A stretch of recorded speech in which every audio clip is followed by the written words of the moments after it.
జమ్మూ కాశ్మీర్లోని Pahalgam terror attack కు సంబంధించిన కేసులో ఎన్ఐఏ కీలక పురోగతి సాధించింది.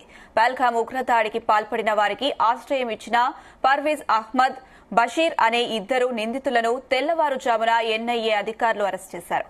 అనంతరం వారిని విచారించగా పహల్గామ్ ఉగ్రదాడికి పాల్పడిన వారిలో ముగ్గురు పాకిస్తాన్ కు చెందిన ఉగ్రవాదులు ఉన్నట్లు ఆధారాలు అందించారు. పాక్ ఉగ్రవాదులే పహల్గామ్ దాడి చేశారని ఎన్ఐఏ నిర్ధారించింది. పర్వీజ్ అహ్మద్, బషీర్ ఇచ్చిన ఆధారాలతో ఎన్ఐఏ అధికారులు తమ విచారణను మరింత వేగవంతం చేశారు.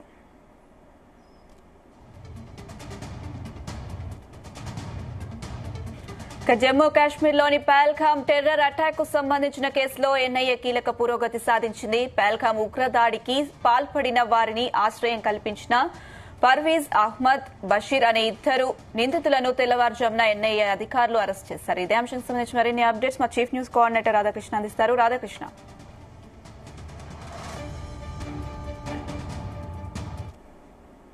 మంచి ఉగ్రదాడికి సంబంధించి అత్యంత కీలకమైన ఆధారాలను ఎన్ఐఏ దర్యాప్తు సంస్థ మొత్తంగా కూడా వెలుగులోకి తీసుకొచ్చిందని చెప్పవచ్చు. మొత్తంగా ఈ యొక్క ఏప్రిల్ 22వ తేదీన జరిగినటువంటి పహల్గామ్ దాడి ఘటన వెనుక పాక్ తీవ్రవాదుల హస్తం ఉందని చెప్పేసి ముందు నుంచి చెప్పుకుంటూ వస్తున్న భారత్ దీనికి తగినట్టుగానే మొత్తం కూడా పాకిస్తాన్ తీవ్రవాదులతో సంబంధించినటువంటి లింకులు, ఆధారాలను ఎన్ఐఏ వెలుగులోకి తీసుకొచ్చిందని చెప్పవచ్చు.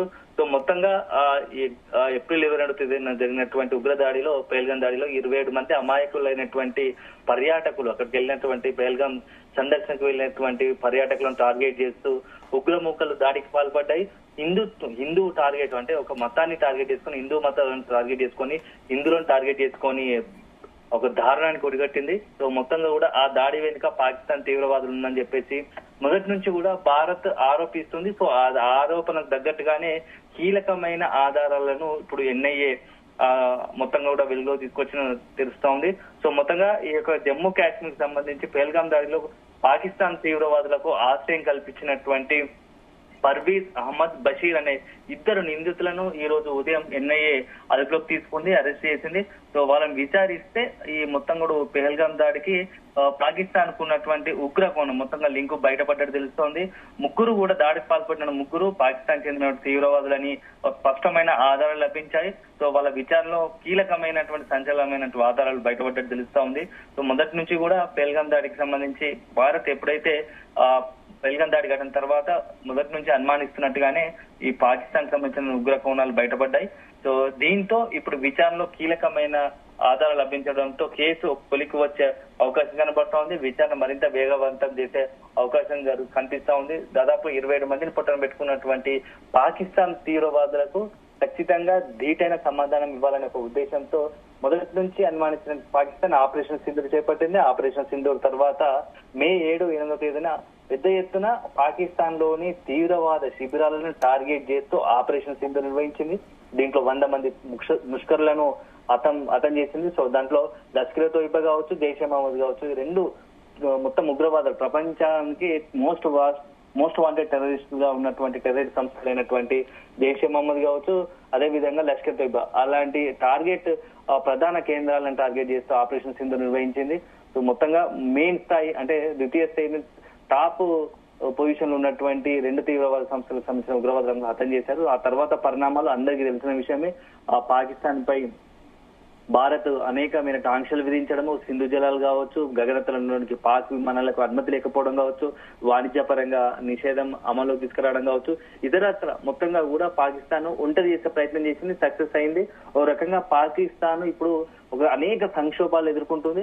సో దాని ఫలితం పహల్గామ్ దాడి ఘటన తర్వాత భారత్ తీసుకున్న అనేక నిర్ణయాలతోనే పాకిస్తాన్ లో అంతర్గతంగా సంక్షోభం కారణమైందని చెప్పవచ్చు. ఎందుకంటే సింధు జలాలతో అక్కడ ఉన్నటువంటి పంజాబ్ ప్రావిన్సెస్ తో పాటుగా పాకిస్తాన్ లో సగం అంటే దాదాపు మోస్ట్ హాఫ్ ఆఫ్ ద మొత్తం కూడా దాని సింధు జలాలతో డిపెండ్ అయి ఉంటది.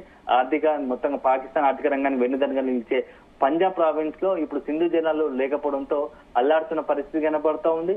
సో రీసెంట్ గానే ఇటీవలనే అక్కడ ఉన్నటువంటి పాకిస్తాన్ అధినేత, పాకిస్తాన్ నుంచి ప్రభుత్వ పెద్దలు కూడా భారత్ ను సింధు జలాలు విడుదల చేయాలని చెప్పి శరణు కోరే పరిస్థితి వచ్చింది.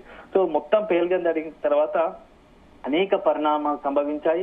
సో పాకిస్తాన్ కూడా కొన్ని దాడులకు భారత్ పై దాడులకు పాల్పడే పనిచేసింది. పెద్ద ఎత్తున టర్కీ డ్రోన్లతో క్షిపణులతో భారత్ పై దాడికి ప్రయత్నించింది. సో మొత్తంగా సక్సెస్ఫుల్ గా భారత్ సైన్యం దాన్ని నిర్వీర్యం చేసింది, కౌంటర్ అటాక్ చేసింది, పాకిస్తాన్ కి సంబంధించి ఎయిర్ బేస్ లను ధ్వంసం చేసింది.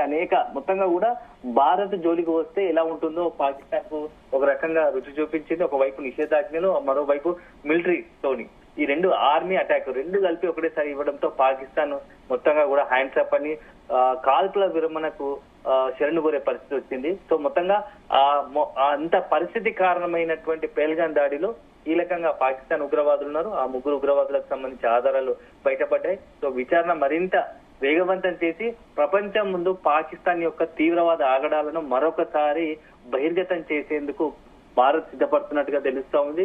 సో ఇప్పటికే అనేక ప్రపంచ దేశాల మధ్య సంబంధించి మన భారత్కు సంబంధించి ఎంపీల బృందం కూడా ఆయా దేశాల్లో పర్యటించి పాకిస్తాన్ యొక్క ఉగ్ర చర్యలను మొత్తంగా వివరిస్తూ అందరు కూడా అంతర్జాతీయంగా కూడా అన్ని దేశాలకు సంబంధించి ప్రతినిధులకు వివరించే ప్రయత్నం చేసింది. సో ఇప్పుడు ఎన్ఐఏ అధికారికంగానే ఇన్ని రోజులు మనం అనుమానం సందేహంగా చెప్పుకున్నటువంటి ఆధారాలు లభించాయి.